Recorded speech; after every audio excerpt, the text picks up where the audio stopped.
Many people struggle with unhealthy relationships, and how can we recognize those specific warning signs in those kinds of relationships? Let's talk about the warning signs today.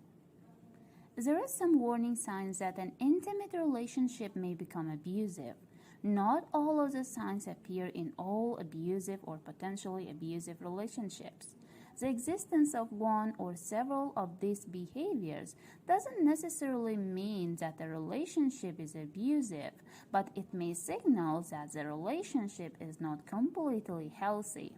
The warning signs include extreme jealousy, constant put downs, telling the other person what to do, explosive temper, threats, possessiveness, preventing the other person from doing what he or she wants to do, severe mood swings, making false accusations about the other person, history of violence, isolating that person from family and friends, seeking financial control over the other person.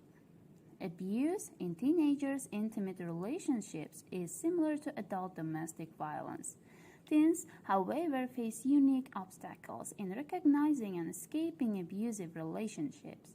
They often must overcome issues such as distrust of adults, lack of knowledge about available resources, and pressure from peers and parents to be an intimate relationship.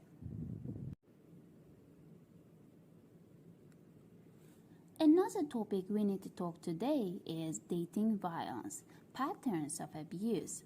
Many people who are the target of dating violence find that the abuse occurs in a distinct pattern that is repeated over and over again. These are tension building, explosion, and honeymoon. Each phase can be as short as few seconds or as long as several years. So, phase 1, tension building. Things start to get tense between the two people. In this phase, the two people argue a lot. The abuser yells at the target for no reason.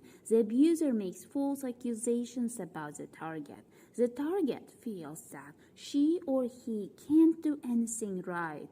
The atmosphere is tense as if things could blow up at any moment. Phase 2, explosion. The tension is released in a burst of physical, sexual, and or verbal emotional abuse.